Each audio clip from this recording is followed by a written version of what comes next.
ఈరోజు కుల అసమానతల నిర్మూలన పోరాట సమితి ఆధ్వర్యంలో డేలాంగ్ సెమినార్ నిర్వహించడం జరుగుతూ ఉన్నది. ఈ డేలాంగ్ సెమినార్లో మనం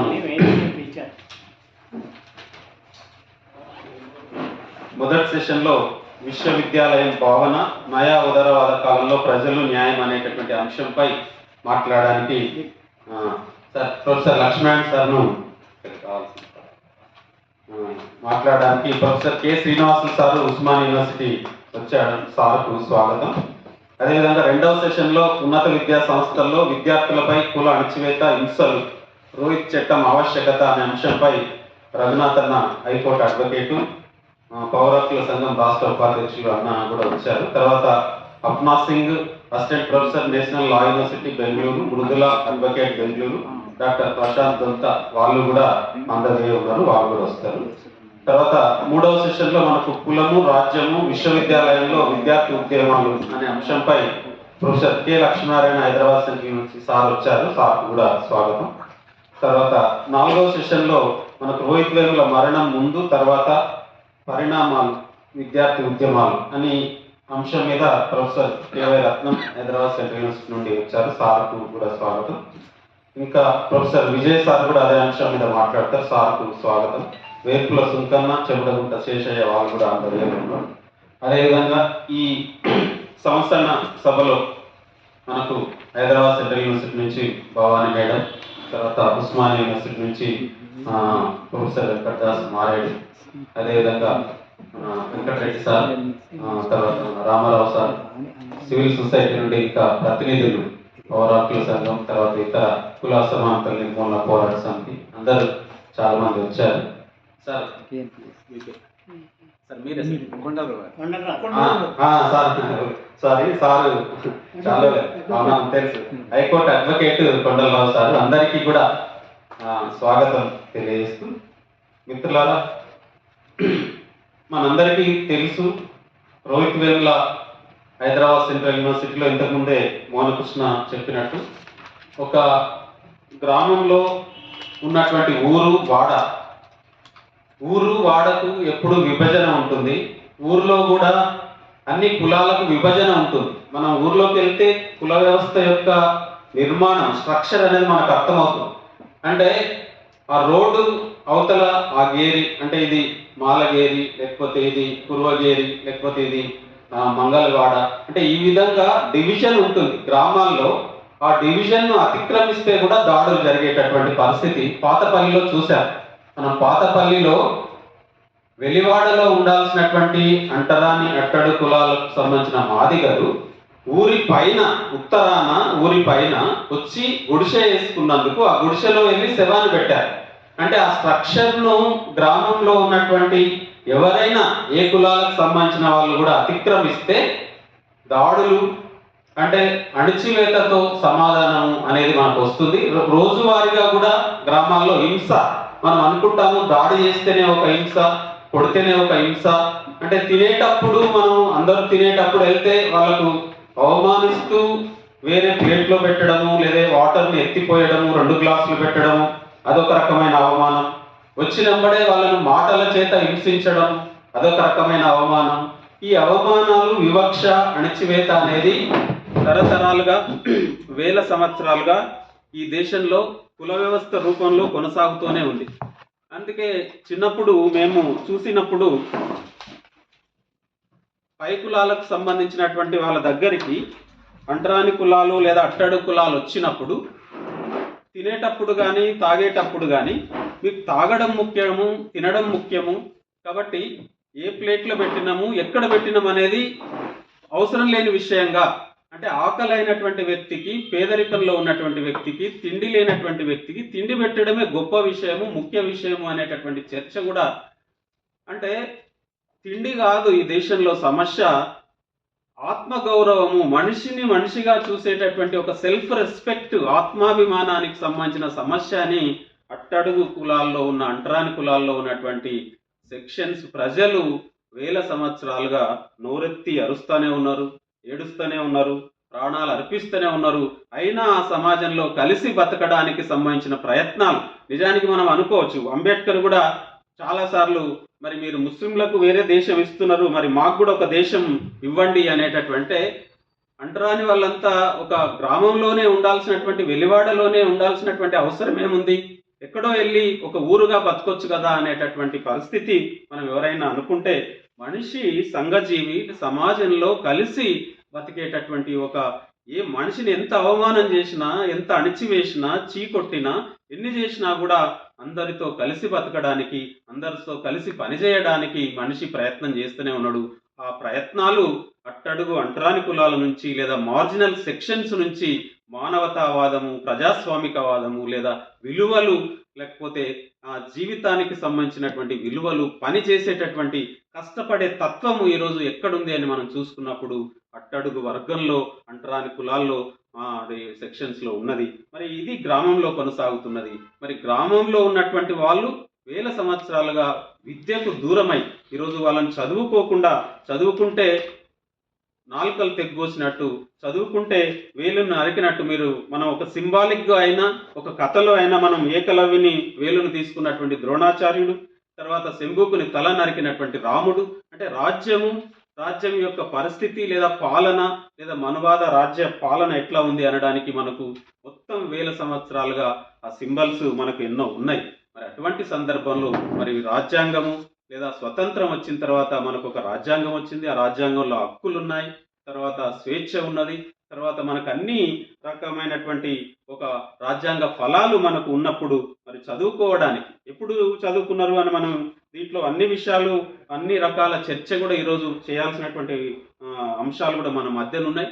మరి 80, 90 తర్వాత కూడా, అంటే 90ల తర్వాత 80ల తర్వాత మొదటి తరానికి సంబంధించినటువంటి వాళ్ళు చదువుకోవడము, ఆ చదువుకునేటటువంటి క్రమంలో అంబేద్కర్ యొక్క హిస్టరీని కూడా చూస్తే ఆయనను స్కూల్ బయట నిలబెట్టి ఆ బోర్డును కూడా తాకనీయకుండా తమ మధ్యాహ్నం లంచ్ బాక్సులు మైలబడతామని చెప్పి అగ్రవర్ణ విద్యార్థులు క్వశ్చన్ చేసినటువంటి సందర్భము. అంటే చదువుకోవడానికి ఎంత కష్టపడితే మరి ఆ స్కూలు నుంచి, అంటే నీకు ఎన్ని గుళ్ళన్నా కట్టిస్తారు, బళ్ళు ఉండేటటువంటి పరిస్థితి లేదు.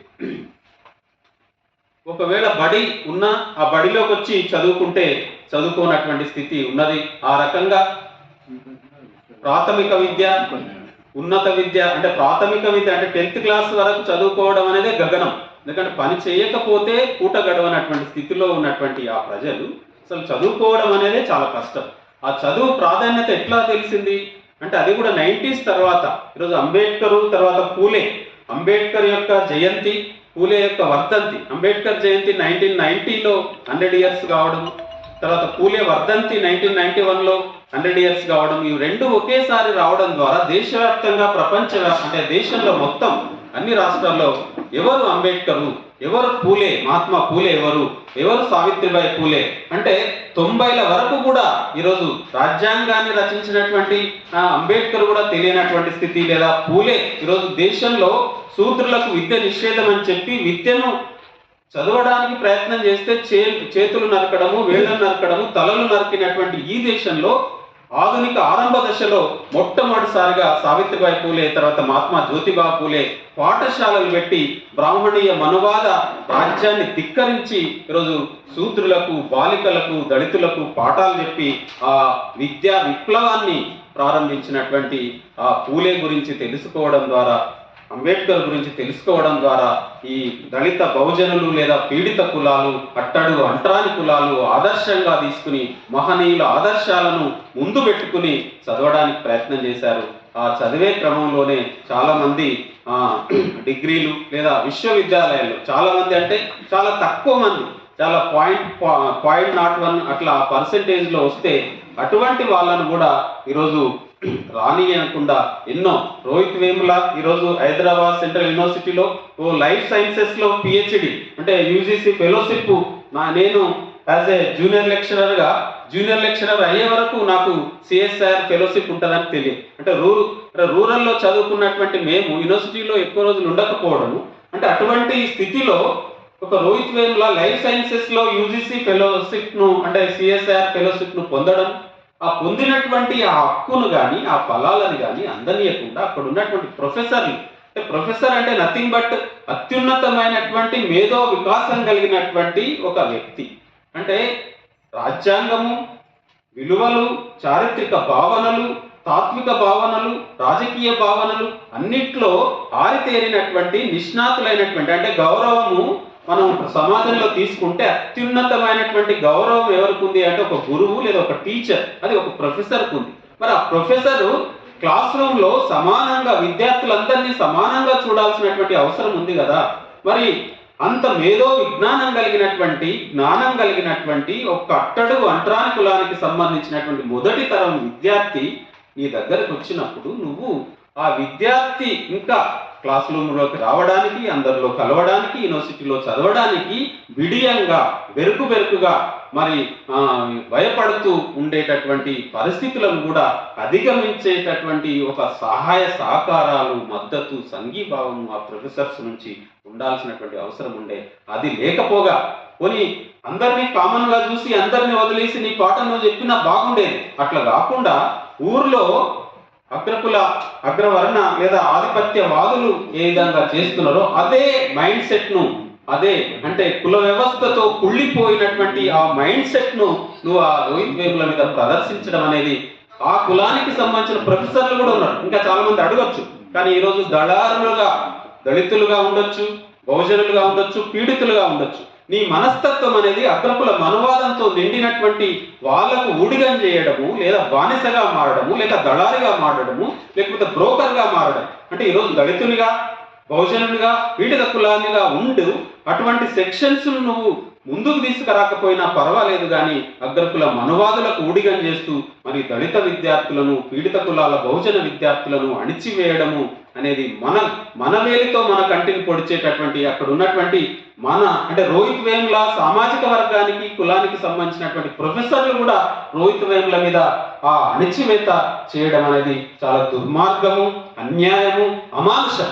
ఈ అమానుషమైన చర్య కొనసాగించడం ద్వారా రోహిత్ వేముల ఆ డిపార్ట్మెంట్ లో ఉండకుండా మళ్ళీ సోషల్ సైన్స్ లోకి వచ్చి సోషియాలజీలో మరి నాలెడ్జ్ అనే ఒక కొత్త విభాగంలో మళ్ళీ అక్కడ కూడా యూజీసీ ఫెలోషిప్ సాధించడం అనేది చాలా అరుదైనటువంటి విషయం. మనకు తెలిసినంత వరకు కూడా అటువంటి హిస్టారికల్ బ్యాక్గ్రౌండ్ కలిగినటువంటి విద్యార్థులు కూడా మనకు లేనటువంటి పరిస్థితి ఉన్నది. అటువంటి మేధో వికాసం కలిగినటువంటి విద్యార్థి హైదరాబాద్ సెంట్రల్ యూనివర్సిటీలో మరి చదువుకోవడానికి ప్రయత్నం చేస్తే ఆ ప్రయత్నాలన్నీ, వేసిన అడుగులన్నీ కూడా నెత్తుటి మడుగులుగా మారడం. అంటే రోహిత్ వేములనే కాదు, అంతకుముందు 2002లో మనకి ఇక్కడ ప్రొఫెసర్ కేవై రత్నం సార్ ఇక్కడ ఉన్నాడు. సార్ వార్డెన్ గా ఉన్నాడు. అప్పుడు ఉన్నటువంటి చీఫ్ వార్డెన్ పొదిలి అప్పారావు రోహిత్ వేముల చనిపోయినప్పుడు వీసీగా ఉన్నాడు. మరి చీఫ్ వార్డెన్ దళితులు అంటే లేదా అట్టడుగు అంటరాని కులాలంటే వీళ్ళు సఫాయి చేయడానికి, లేదా లాట్రిన్లు సాఫ్ చేయడానికి, మోరీలు సాఫ్ చేయడానికి, లేదా శుభ్రపరచడానికి మాత్రమే. అంటే ఒక ప్రొఫెసర్గా పిహెచ్డి చేసి అత్యున్నత విశ్వవిద్యాలయంలో పొలిటికల్ సైన్స్ టీచర్గా ఎంటర్ అయితే పొలిటికల్ సైన్స్ పాఠాలు చెప్పమని అప్పగించేది పోయి నువ్వు ఈ ఊడ్చే పనులు చెయ్యి, తూడ్చే పనులు చెయ్యి అని మాట్లాడడం అంటే మరి ఈరోజు మనువు విలయతాండవం చేస్తున్నటువంటి ఆ హైదరాబాద్ సెంట్రల్ యూనివర్సిటీలో ఆ మనువుకు వ్యతిరేకంగా అంబేద్కర్ వాదంతో, పూలే వాదంతో, ప్రత్యామ్నాయ భావజాలంతో విద్యార్థులు చదువుకుంటా ఉంటే దళిత విద్యార్థులు హాస్టల్లో తింటూ పందుల్లాగా ఉంటున్నారు, లేకపోతే ఈ డబ్బులు ఫెలోషిప్ డబ్బులనంతా కూడా వాళ్ళ ఇండ్లకు ఇస్తున్నారు అని మాట్లాడు. అంటే నీ ఫెలోషిప్ డబ్బులను నువ్వు మిస్యూజ్ చేసి తాగి తిని తందానాలు ఆడితే పర్వాలేదు, నీ గురించి ఎవరు మాట్లాడడానికి వీల్లేదు. కానీ తిండి లేనటువంటి, లేదా పూట గడవనటువంటి, లేదా తల్లిదండ్రులు కష్టాల్లో ఉన్నటువంటి ఆ కుటుంబానికి తను చదువుకుంటూ పుస్తకాలు కొని ఆ యొక్క స్టైఫండ్ను కుటుంబానికి పెడితే వాళ్ళకి ఇంటికి పంపిస్తారు అని ఈ విధంగా కామెంట్ చేయడము అనేది, అంటే ఈ దేశంలో 75 సంవత్సరాల స్వతంత్ర భారతంలో అంటే ఈరోజు రోహిత్ వేముల లాంటి విద్యార్థులు ఎందరో ఉన్నత విద్యా సంస్థలు, ఐఐటీలో చాలా మంది విద్యార్థులు ఆత్మహత్యలు చేసుకుంటున్నారు. మొన్న లావెండ సిద్దిపేట కాలేజీలో ఆమె ఎంబీబీఎస్ పూర్తి చేసి ఔత్సర్జన్గా చేస్తున్నారు. మరి పై కులానికి, బీసీ కంసాలి కులానికి చెందినటువంటి విద్యార్థి ప్రేమ పేరుతో ప్రేమించి అన్ని రకాలుగా కలిసిమెలిసి సహజీవనం చేసిన తర్వాత అమ్మాయిని పెళ్లికి నువ్వు అంటే కలిసి బతకడానికి లేదా మీ యొక్క అవసరాలు తీర్చుకోవడానికి పనికొచ్చినటువంటి ఆ మనిషి ఈరోజు పెళ్లి చేసుకోవడానికి పనికి రానటువంటి, నిరాకరించేటటువంటి ఒక వస్తువుగా మారితే అమ్మాయి అంటే ఇన్ని రోజులు అంటే ఒక ప్రేమ, లేకపోతే అభిమానము, లేకపోతే సహకారము, స్నేహము ఇవన్నీ ఇక్కడ పోయినవని చెప్పి దానికి ఇదై ఆ అమ్మాయి కూడా సూసైడ్ చేసుకోవడం. ఆ అమ్మాయి నిజానికి మొన్న పోతే ఆ హిస్టరీ చూస్తే కూలీ చేసుకునేటటువంటి కుటుంబము ఇంటికి వెళ్తే కూలీ చేసి మళ్ళీ డబ్బులు తీసుకుని ఆ డబ్బులతో మళ్ళీ చదువుకోవడం, పుస్తకాలు కొనడం. అంటే ఇన్ని అవమానాలు, తర్వాత ఇంత అణచివేత, వెనుకబాటుతనము, దీంట్లోంచి కూడా స్ట్రగుల్ చేస్తూ అత్యున్నత లేదా ఉన్నత విద్యా సంస్థల్లోకి, ఐఐటీస్లోకి, ఐఐఎంలోకి, ఎంబీబీఎస్, ఇంజనీరింగ్, తర్వాత పిహెచ్డి ఇటువంటి దాంట్లోకి ఎంటర్ అవుతా ఉంటే దీంట్లో వేల సంవత్సరాలుగా ఆధిపత్యాన్ని కొనసాగిస్తున్నటువంటి వాళ్ళు ఆ స్థానాలకు దళిత బహుజనులు లేదా పీడితులు ముందుకొస్తే సహించలేక దాడులు, దౌర్జన్యాలు గ్రామాల్లో జరుగుతున్నాయి. అదేవిధంగా ఉన్నత విద్యా సంస్థల్లో కూడా జరుగుతున్నాయి. ఇటువంటి స్థితిలో రోహిత్ వేముల ఈ అంశాన్ని, నిజానికి రోహిత్ వేముల ఆత్మహత్య చేసుకున్నాడు అని చెప్పి, ఆయన అమరుడు కాదని చెప్పి, ఆయన అమరత్వం అని మీరు గ్లోరిఫై చేస్తున్నారని చెప్పి, ఆయన త్యాగాన్ని మీరు ఎత్తిపడుతున్నారని చెప్పి, ఇటువంటి చర్చ కూడా ఒకవైపు కుల అణచివేత, హింసలకు ఎదుర్కొని కలబడి నిలబడి పోరాడుతున్నటువంటి దానికి సహకారము, మద్దతు, సంఘీభావం. అంటే ఒక విధంగా గ్రామంలో ఉన్నటువంటి, ఊరిలో ఉన్నటువంటి వెలివాడ అత్యున్నతమైన విశ్వవిద్యాలయంలో కూడా ఉంది అని చెప్పి సింబలైజ్ చేసినటువంటి వ్యక్తి అక్కడ ఉండి పోరాడుతున్నప్పుడు పోరాడే శక్తులు కానీ, లేదా పోరాడే మేధావులు కానీ, లేకపోతే నాయకులు కానీ, సంఘాలు కానీ ఏం చేయాలి? ఆ పోరాటాన్ని, అంటే ప్రజలు చరిత్రలో ఎన్నో అవకాశాలు ఇస్తూ ఉంటారు. ఆ అవకాశాలను వినియోగించుకుని అవకాశాల దగ్గరికి వెళ్ళి మనం దాన్ని ఇంకా ఇంటెన్సిఫై చేసి స్టేటును, అంటే రాజ్యాన్ని, శత్రువును ఎనికికి నెట్టడానికి ఆ సందర్భాలను ఉపయోగించుకోవాల్సినటువంటి స్థితిలో మరి పోరాటం మీద, పోరాడే పద్ధతి మీద, లేదా అది కులమని, లేకపోతే అది దళిత ఆత్మగౌరవ పోరాటం అని, లేదా అస్తిత్వ పోరాటం అని రకరకాల పేర్లతో అది పట్టించుకోకుండా నిర్లక్ష్యానికి గురి కావడం ద్వారా ఈరోజు ఒక ఆత్మగౌరవ పోరాటాన్ని, ఆత్మాభిమాన పోరాటాన్ని, స్వాభిమాన పోరాటాన్ని ముందుకు తీసుకుపోయేటటువంటి శక్తులు కానీ, ఇవి వ్యక్తులు కానీ, మేధావులు కానీ కొరబడినటువంటి సందర్భంలో మరి తనకు సహకారము, మద్దతు, సంఘీభావం లేనటువంటి స్థితిలో ఈరోజు రోహిత్ వేముల ఒంటరైపోయి ఐసోలేట్కు గురై ఒక మానసిక, అంటే అటు ప్రొఫెసర్స్ నుంచి, ఇటు విద్యార్థులు, విద్యార్థి సంఘాల నుంచి, తర్వాత సివిల్ సొసైటీ నుంచి స్పందన. మేము జనవరి 14 రోజు అక్కడ రౌండ్ టేబుల్ సమావేశం పెట్టాం వెలివాడ. నేను, తర్వాత కుల నిర్మూలన పోరాట సమితి నుండి నేను, తర్వాత ఊసా గారు, తర్వాత సుజాత సూర్యపల్లి గారు అందరూ వెళ్ళి రౌండ్ టేబుల్ పెట్టి ఆ పోరాటాన్ని ముందుకు తీసుకుపోదామని ఒక ప్రణాళిక రచించుకున్నాం. ఆ రౌండ్ టేబుల్స్ తర్వాత జనవరి 15, 2016 చెలో పాతపల్లి అని రెండవసారి జనవరి 20కి మేము చెలో పాతపల్లి అనే ఒక కార్యక్రమాన్ని తీసుకోవడం ద్వారా అక్కడ వెళ్ళడం జరిగింది. అక్కడ నేను గ్రామాల్లో తిరుగుతా ఉన్నా. ఆ తిరుగుతున్నటువంటి క్రమంలో జనవరి 17 రోజు ఈవినింగ్ సమాచారం వచ్చింది. ఈ చెలో పాతపల్లి అనేటటువంటి పాంప్లెట్ను ఆవిష్కరించడానికి మన వాళ్ళంతా కూడా అక్కడికి వెళ్ళి ఆ పాంప్లెట్ ఆవిష్కరణ కూడా చేశారు. చేస్తున్నటువంటి సందర్భంలోనే హాస్టల్ నుంచి ఒక కాల్ వచ్చింది. రోహిత్ వేముల అంబేద్కర్, తర్వాత పూలే ఆ నీల్ జెండాతోనే ఉరి వేసుకుని చనిపోయాడని మా కుల నిర్మూలన పోరాట సమితి రాష్ట్ర కమిటీ సభ్యుడు అయినటువంటి రాష్ట్ర కోశాధికారి అయినటువంటి విజయ్ కుమార్ గారు అక్కడ ఊరికి చనిపోవడమే కాదు, ఆయన ఒక లెటర్ కూడా ఉంది అని గమనించడం, ఆ లెటర్ బయటపడడం, అంటే చనిపోయే ముందు రాసినటువంటి లెటర్ మనం చూస్తే చాలా విషయాలు మనకు తెలుస్తాయి, సార్లు చెప్తారు. అట్లనే ఆయన సోషల్ బాయ్కాట్ 2015 డిసెంబర్ 17 రోజు 5 మంది దళిత విద్యార్థులను సోషల్ బాయ్కాట్ చేసిన తర్వాత డిసెంబర్ 18 రోజు రాసినటువంటి మొదటి లెటర్లో చాలా క్లియర్గా దళిత సమస్యకు పరిష్కారం, ఈ దళితులు ఆత్మగౌరవ పోరాటం చేయాలనుకున్నప్పుడు, అంబేద్కర్ వాదాన్ని కొనసాగించాలనుకున్నప్పుడు మరి ఏ రకమైనటువంటి ఘర్షణ ఉంటుందని ఈ 2 లెటర్లు ఈరోజు సమాజం ముందు ఒక సవాళ్ళుగా నిలిచాయి. ఈ రోజు కాకపోయినా రేపు కాకపోయినా ఎల్లుండైనా రోహిత్ వేముల సంధించినటువంటి ప్రశ్నలకు, రాసినటువంటి లెటర్లకు మనమంతా సమాధానాలు వెతకాలి. ప్రొఫెసర్స్గా అయినా, మేధావులుగా అయినా, బుద్ధిజీవులుగా అయినా, లేదా ప్రజాస్వామికవాదులుగా అయినా, ప్రజా సంఘాలుగా అయినా, ఉద్యమాలుగా అయినా, ఉద్యమ శక్తులుగా అయినా ఈ లెటర్స్కు సమాధానం చెప్పాల్సినటువంటి, లేదా ఆ మార్గాలను వెతకాల్సినటువంటి పరిష్కార మార్గాలను వెతకాల్సినటువంటి బాధ్యత మన మీద ఉంది అనేటటువంటి విషయాన్ని గమనంలోకి తీసుకోవాలని, ఆ క్రమంలోనే కుల అసమానతల నిర్మూలన పోరాట సమితిగా, అప్పుడు కుల నిర్మూలన పోరాట సమితి రోహిత్ వేముల న్యాయ పోరాట సంఘీభావ కమిటీలో క్రియాశీలకంగా ఉండి ఆ పోరాటాన్ని నడిపింది.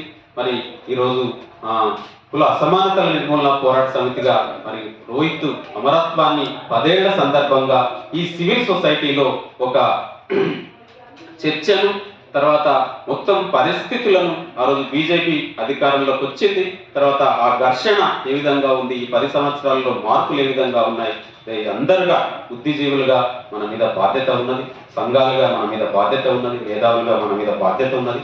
ఆ బాధ్యతను పూర్తి చేయడంలో భాగంగా మా వంతు ప్రయత్నంగా, నిజానికి మా సంఘానికి mass organisation, mass based organisation అయినప్పటికీ ఇప్పుడున్నటువంటి పరిస్థితుల్లో మాస్ కూడా మా దగ్గర ఏం లేదు. అంటే చాలా గ్రామాలకు వెళ్తున్నాం, ఫీల్డ్లోకి వెళ్తున్నాం, చాలా ప్రయత్నాలు చేస్తున్నాం, చాలా తండ్లాడుతున్నాం, కానీ దాంట్లో చాలా నిరాశ, నిస్పృహ లోను కావడం లేదు, కానీ నిరాశ, లేకపోతే ఫలితాలు అంత ఈజీగా లేవు.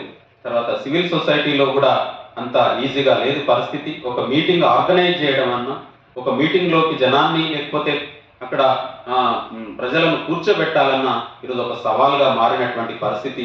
ఈరోజు తెలిసిన వాళ్ళు, లేదా చదువుకున్న వాళ్ళు, లేదా అవగాహన కలిగిన వాళ్ళు కూడా ఈరోజు మాకెందుకులే అనేటటువంటి స్థితి, ఒక నిరాశాపూరితమైనటువంటి నిస్పృహతో ఉన్నటువంటి, లేదా భయానకమైనటువంటి ఒక బెదురుగా ఉన్నటువంటి పరిస్థితి నేడు కొనసాగుతా ఉన్నది.